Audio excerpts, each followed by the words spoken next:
So if you're brand new to the industry and you've walked in many shoes, which makes this a very interesting, interview, we can say. Where is the money to be made today? Is it in the property management? Is it in the brokerage side? Is it somewhere else? Or the easy money? Let's say the easy money. I think being an agent, there's still a lot of easy money in being an agent. But let's talk a little bit larger scale.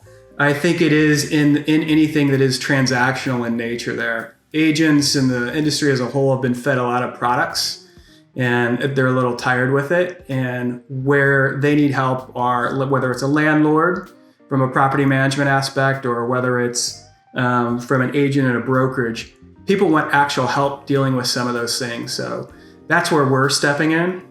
Quite frankly, is stepping in the middle of the transaction, helping people out with that. Now, it's not easy money. It's the demand's there for it, but it is very, very hard work to deal with. It's a very different sort of the two choices you're dealing with. I wouldn't say passive cash flow. Property management is hardly passive. It's extremely active, but you've got cash flow coming in. You're taking a recurring fee, and that's sort of a little bit of safety there, especially if you have a minimum fee. And that's interesting. It's not necessarily a percentage. It might be a percentage, but there's also sometimes a minimum per door that people charge. On the other hand, there's being an agent and you're hunting. You're going out there and you're going after these, big transactions. Often I tend to see property managers trying to also play the role of an agent because they get a lot more big, bulky revenue. Or an agent who wants some steady cash flow and is happy to sort of property manage something for a short time. Are you seeing a blurring here, or do you feel like people are focusing more on their own skills and they're not crossing into the two? I'm not sure I understand the question. You mean focusing on their own skills and... See, look, I've seen property managers who are also trying to take a commission and play the role of the agent. I've also seen agents who are offering to be the property manager, right? Do you see that, or is that more of a rare occurrence? And where are things going?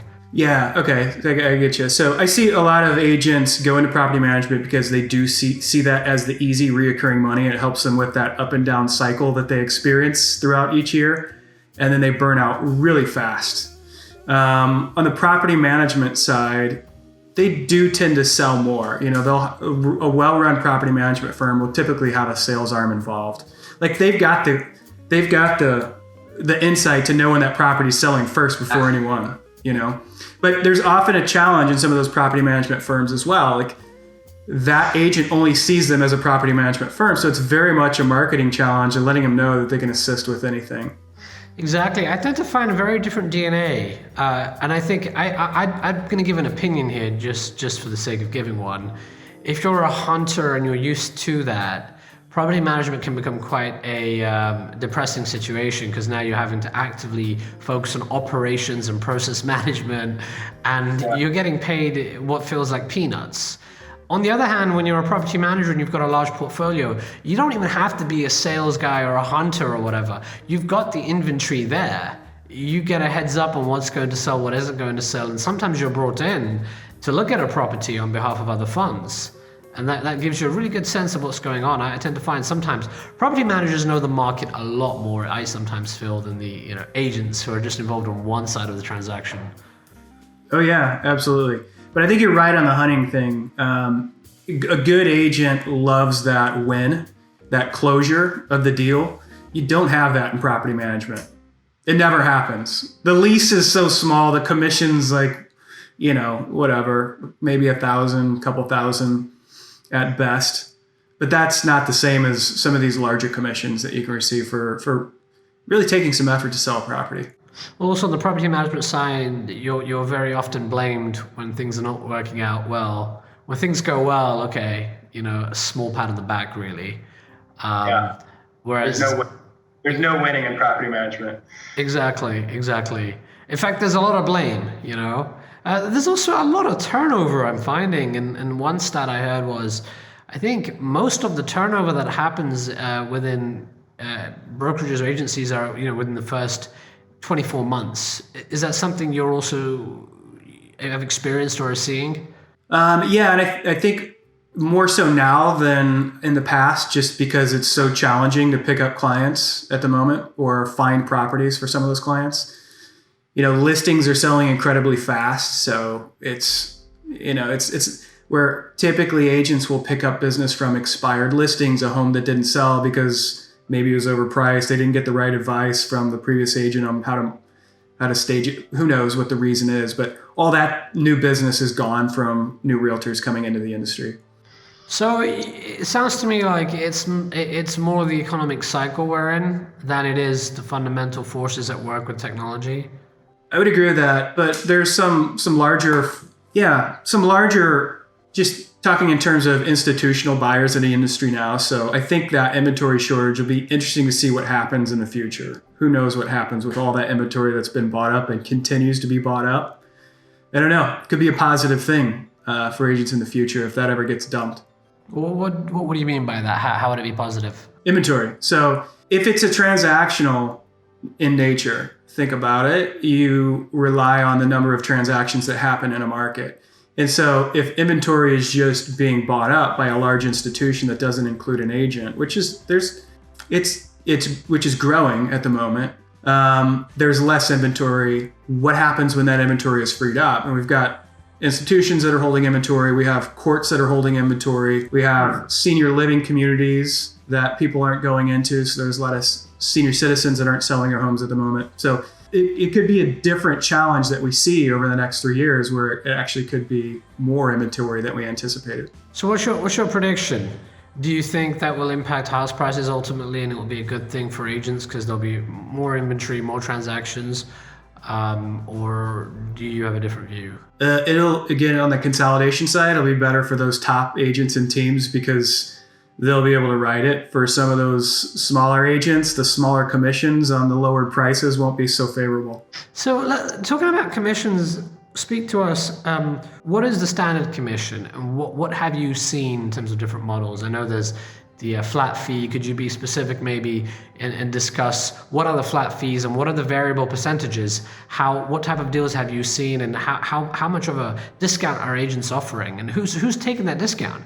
Is it the buyer? Is it the seller? Does one have more power than the other? So a lot of questions there, but let's dive into that. Yeah. Well, you can't really say there's a standard commission. There's, in fact, a couple class action lawsuits around that right now. But I do think they put out an average. I'm not sure what that is. I know it was, last I looked, and it's been a while, it's like 5.1% total. So let's say it's 6%, which a lot of people have in their mind over time. And that's 3% buyer, 3% seller. Yeah, and it varies. We see it vary market by market. Where I'm here in St. Louis, we see 2.7, regardless of what the total commission is.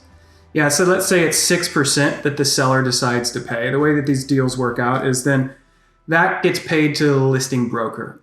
And then they're authorized to share a chunk of that to a buyer agent who brings the buyer. And the average is roughly 2.7 here in the St. Louis, Missouri market. And we see it just shift all over. It typically stays within about, and then in Chicago, it's 2.5, another market I'm very familiar with. So it shifts around quite a bit, but then you see it also scaled down the higher the property value.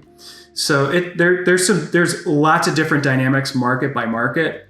There's other fees baked into that, maybe some flat fees that are charged by brokerages on top of the commission.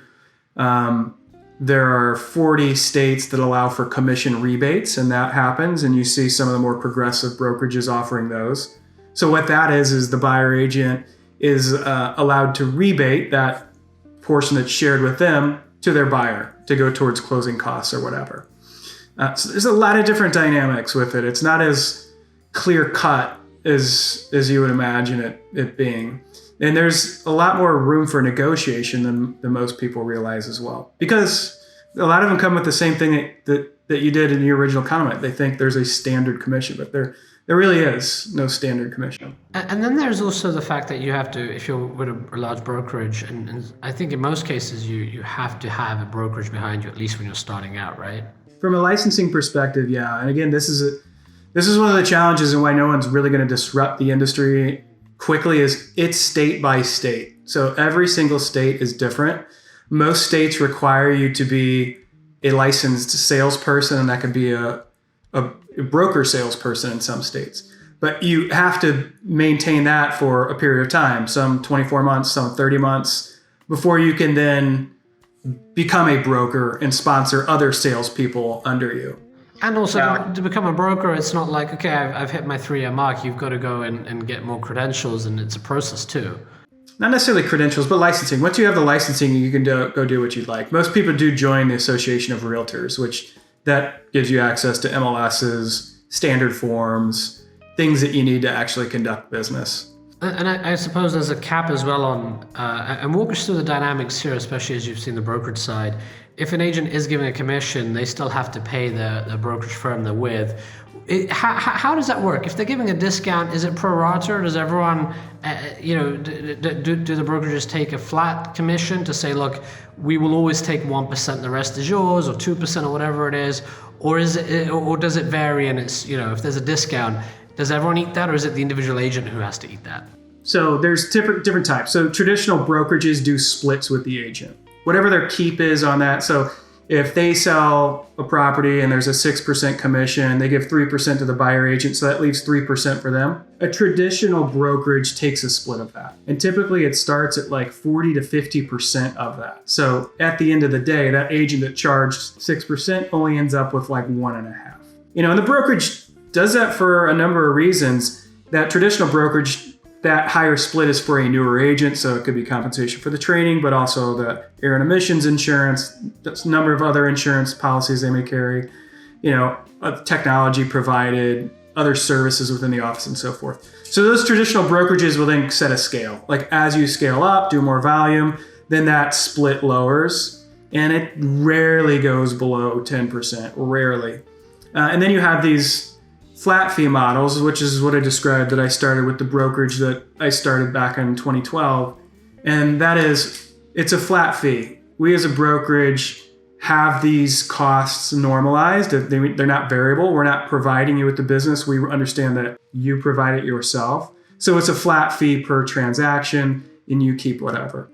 So answer your question on like who eats it, it's typically the agent that eats any kind of discounts, and sometimes the brokerage if it's that split model too, but those brokerages that do that will typically have a minimum commission that they let the agent negotiate down to. And what about in the case where you've got a team of agents?